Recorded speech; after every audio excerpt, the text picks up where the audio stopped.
My grandparents were big into ghosts and things. They were kind of like Ed and Lorraine Warren. They were more like helping spirits pass on. Like in real life, they're not usually as scary and things. They go in and find like, oh yeah, ghost, but they've gotten locked in the butter in the fridge.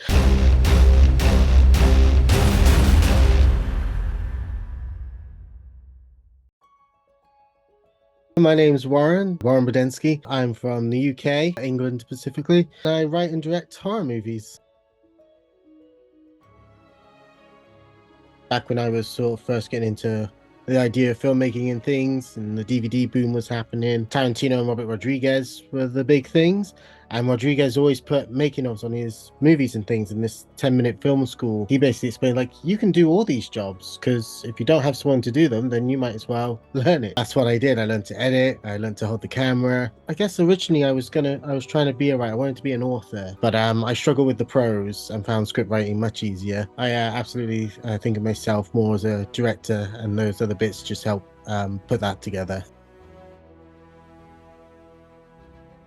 Back when I was about 15, over here in the UK, we do work experience at school. So the last year of school, you get a week where you go to some company and ask them to like put you in a job, so you get to see what a job's like. They don't pay you, and they usually give you like the worst jobs. But I had a really good a teacher who found a local shop that sold autographs, so movie autographs, sport autographs, and things.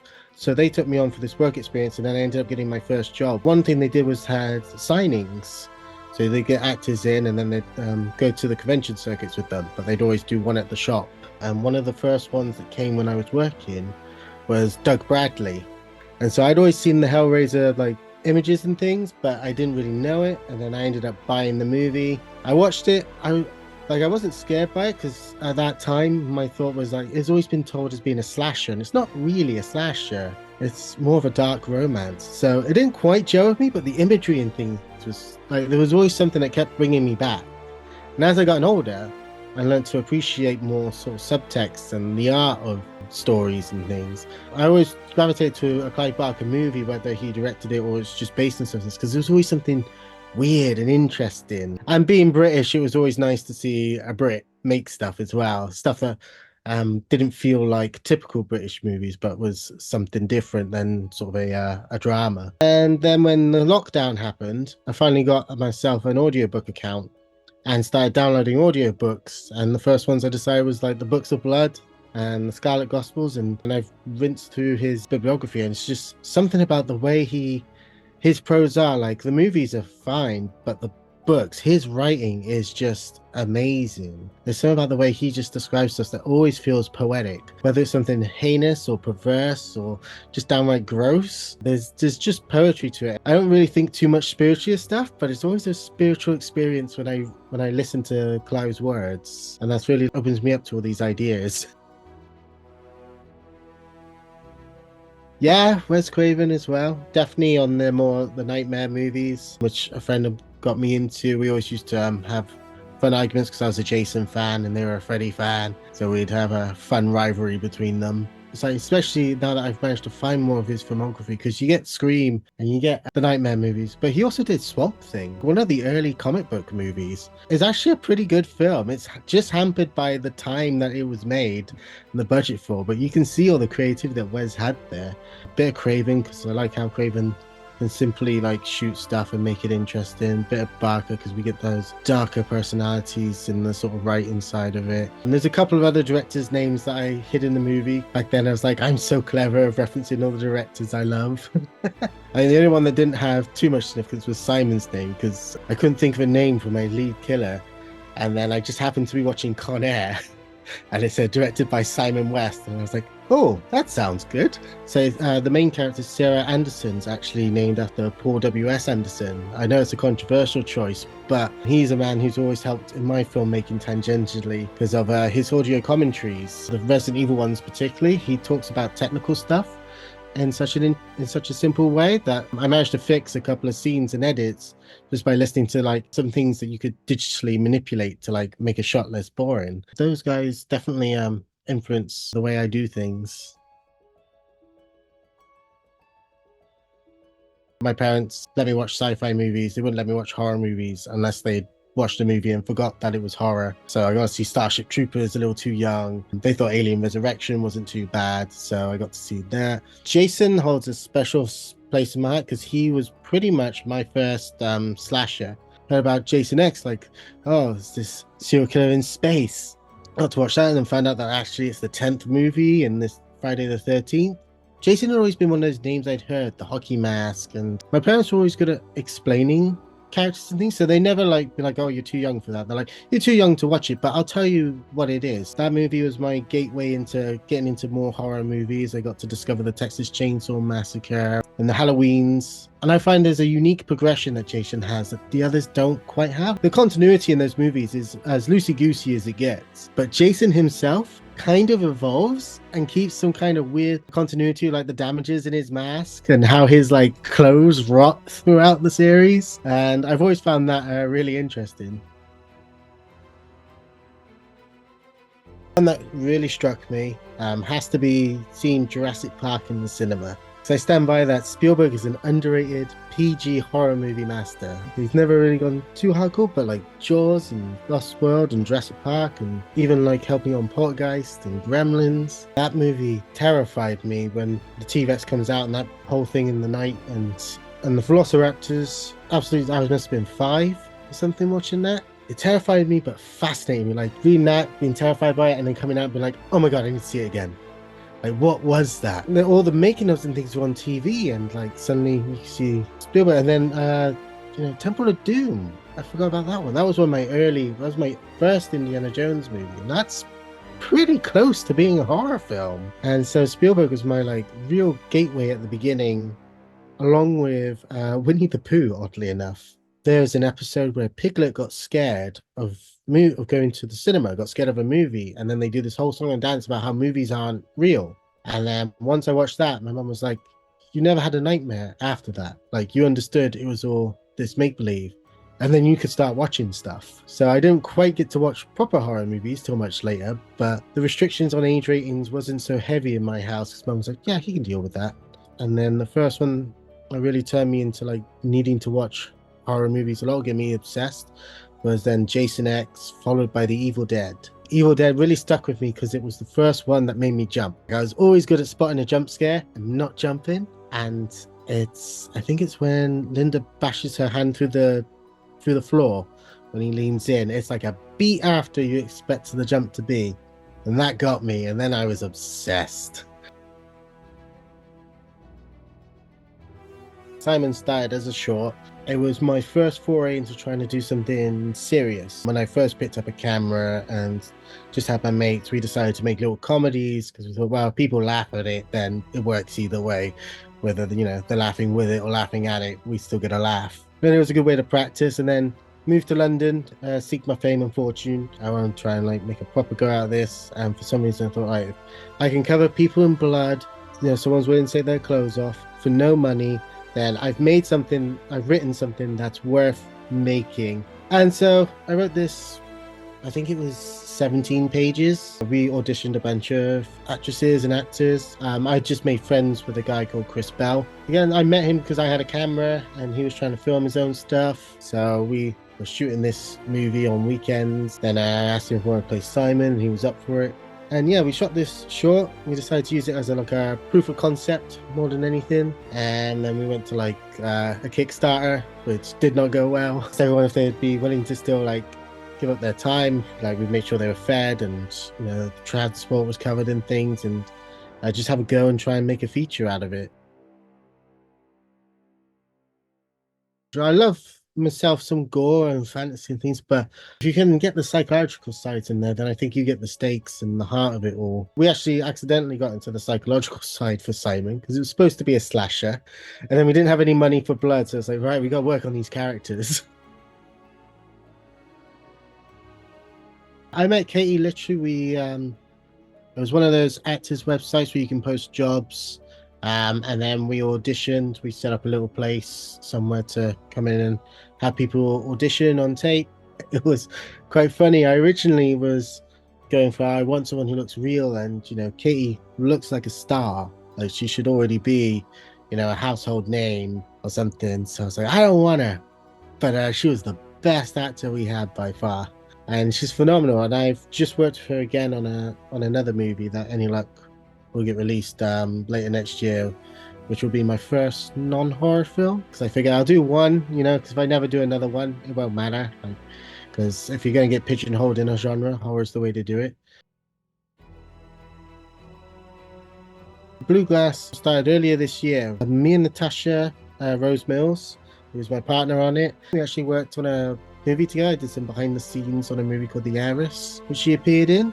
And then shortly after, like, Winnie the Pooh came out, because she's in the Winnie the Pooh Blood and Honey, she messaged me asking if I was looking to do some producing. Like maybe we can produce some projects together.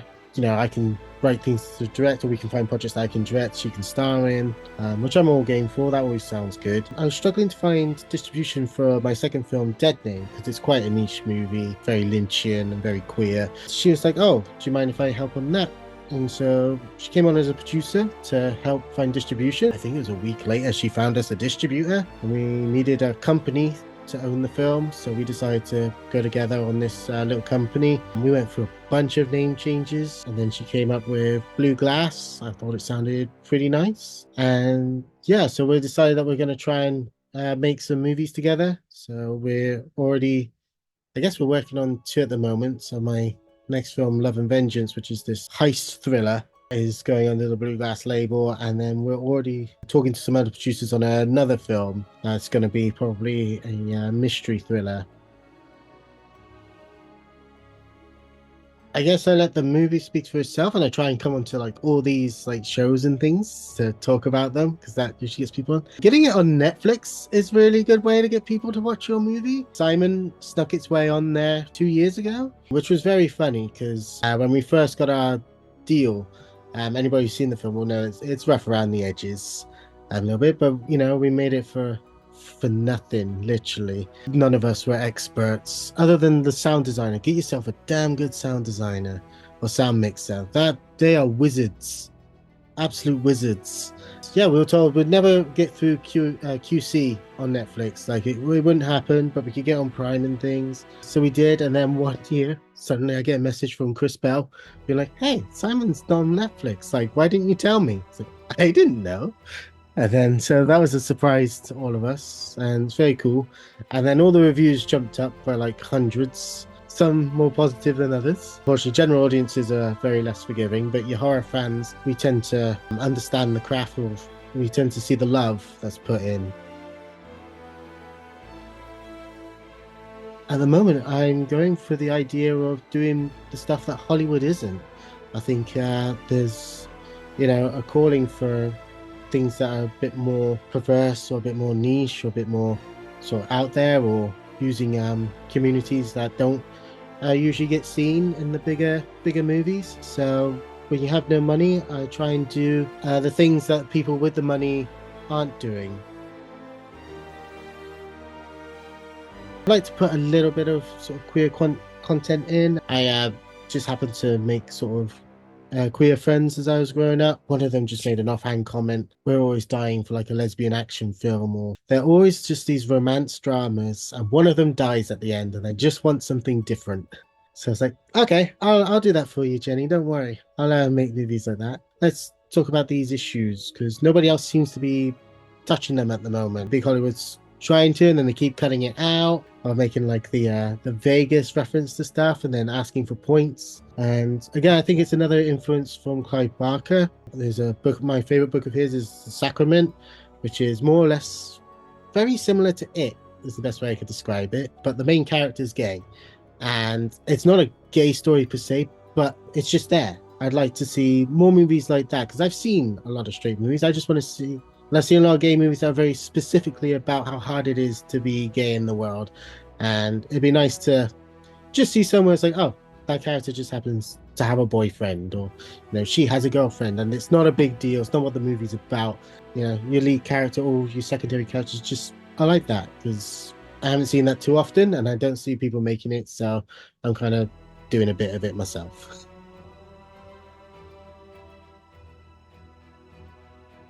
write something that you have. Look at all the things you have. Your house is pretty good, and you have space in your house. You can redecorate rooms. I've been very lucky about being able to shoot in my own house, and then being able to redecorate the living room like 5 or 6 times, or redecorate bedrooms. And yeah, just go for it. Like, cameras aren't too expensive. I'd say the most important thing is a support network. If you've got friends who support you, write to what you have. Don't worry that somebody's already made it. Somebody's already made every movie. What's unique is that you haven't made that movie, and your version of it will be different. There are 5 stories or something that they say, but the way we tell those stories is what makes them different. Yeah, just go for it. If you fail, doesn't matter. No one will see it. If you succeed, it's amazing. Everyone will see it, and it'll be great.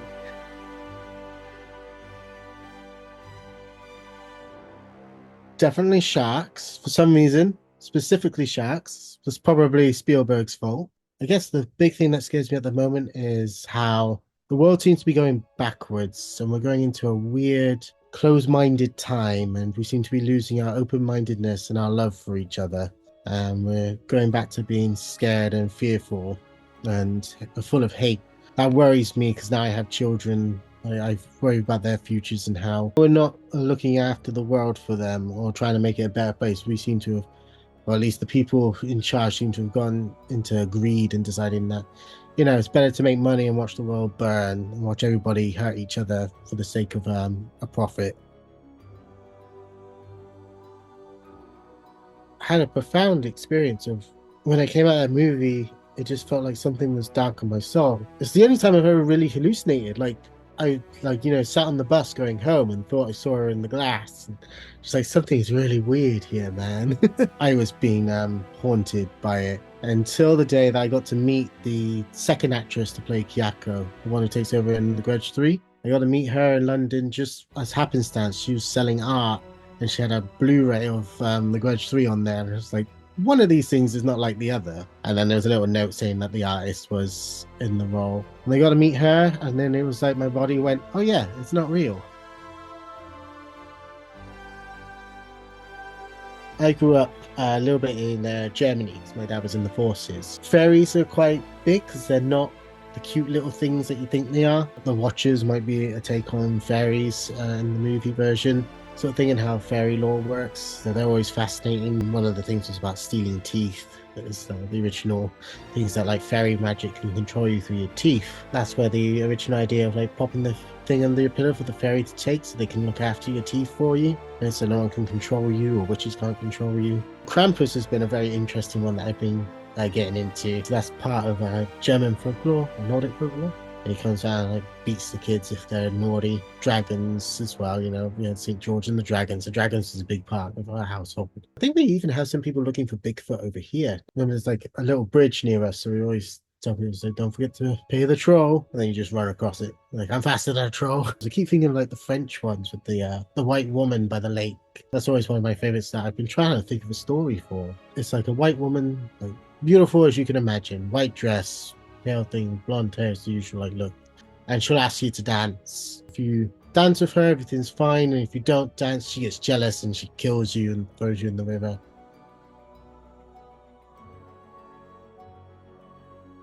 But I watched The Substance and I thought it was amazing. Such an interesting look at sort of how we value women's bodies and the misogyny around it, and quite interesting in how it portrays it and how you could make an argument for the movie itself being misogynistic, but you're kind of missing the point there. And I've not seen anyone fetishize the human body quite like that outside of Paul Verhoeven, I don't think. The director of that, her work now is like one of those, like, if her name's on it, I'm going to go see it. I want to say it's Irish film, or it's based in Ireland, called Baghead. That was pretty interesting. For a little horror movie that came out of nowhere. I had a great time with that. Oh, and Love Lies Bleeding was fantastic. And Trap, actually. M. Night Shyamalan came back for me this year with Trap. I thought Josh Hartnett played a psychopath really well. Oh, Immaculate with Sydney Sweeney. I thought that was a really good movie. The ending is so dark. So even if you're not vibing with that one, stay to the end, because didn't see that coming. The big surprise for me this year was Abigail, I gotta say.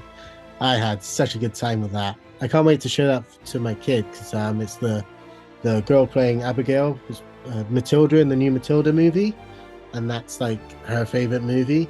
So when she's a little older, like Matilda went on to become a vampire.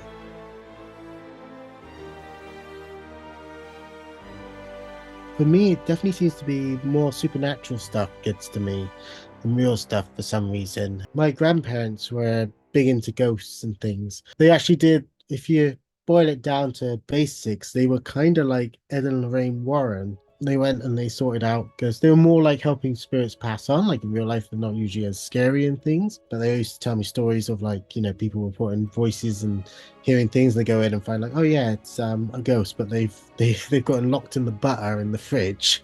So like the ghost is freaking out and causing problems because it can't figure out where it is. So ghosts have always kind of freaked me out a little bit. And there's a Japanese film called One Missed Call by Takashi Miike, who's another favorite director of mine. But there's one moment where they go to this film studio because they're trying to do like a live exorcism, and everything's going bad. The spirit's coming, like everything's flying around, and it's all this big cacophony. And then everything goes quiet.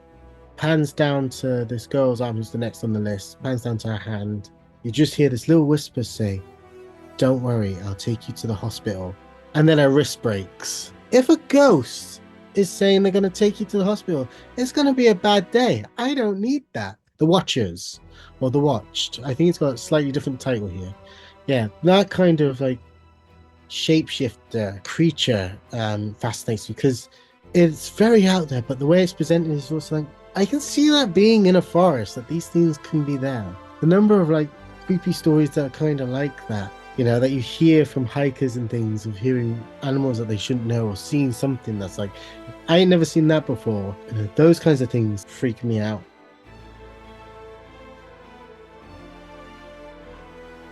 I think there's some weird freedom you don't quite get in other genres. I think with horror, there's more respect for like the story or the idea, and a more openness to kind of just go with it. When something sounds insane, they're like, yeah, you can do that here. When you come to horror, you can play. Even if you don't have all the toys, there's a freedom to just play with actors who want to do out there performances, or come on to something that seems like a very groovy movie. It is the most inclusive. It's the black sheep of like film genre for some reason. And so the black sheeps come to it, and we all just happen to be very interesting people. It breaks the grain, and I think we get to break the grain with it. You can nail down a certain idea, but then Terrifier comes out and throws all those ideas out. Like, then nobody knows why it works. Like, that's a movie that shouldn't have had legs, but Damien did a fantastic job of like getting people to see it.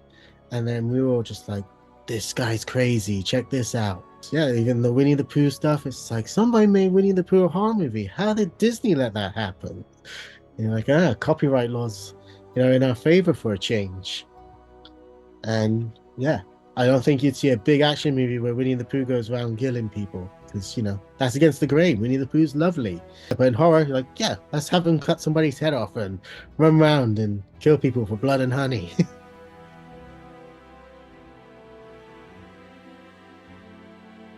Yeah, I think horror can. I think horror as a genre is something that you can tell any story in. I think particularly people who are making and writing horror really get to get through a lot of like fears and issues that we kind of have by putting them on paper. And I think it can help people understand certain issues, or just understand maybe things aren't as bad as they think they are, that you can work through simple things, or even complex things, just by turning something into a demon. I thought The Babadook was a very wonderful piece on grief. And how grief affects us, and understanding how grief affects people. I've been very lucky in my life to not have too much grief. But then you see something like The Babadook and you're like, oh, right, it's kind of like a monster that hides, and you sometimes have to feed it, and sometimes it comes after you. But it's something you can't get rid of, something that you live with. So I think there's ways people get catharsis through their issues as well. So I think horror is one of those genres that can help in so many ways. And even in the silliest movies that you didn't even think would touch a nerve, can be like sometimes the most rewarding to watch. I'm probably more on the skeptic thing. Like, I want to believe it all and think it's true, but I feel like sometimes real life just isn't as exciting in that direction. But there's a lot of things I've seen that I can't explain, so I'm totally open for it. I saw a dark figure twice in my life, which freaked me out. Once when I was 7 or something, and it was back in the days of disposable cameras. And I was trying to take a picture of myself in the mirror, and this black shape just moved behind me. It looked the stereotypical wraith, and it just moved and like it went out the room. And I just stood frozen for like 10 minutes. I saw it again another time. When I almost got hit by a car, it like appeared and it made me freeze. So I didn't run out into this traffic and this car went by. But the first time was terrifying, but the second time I saw it, I felt it kind of felt like a friendly presence. So I always joked that, oh, that's my like guardian angel.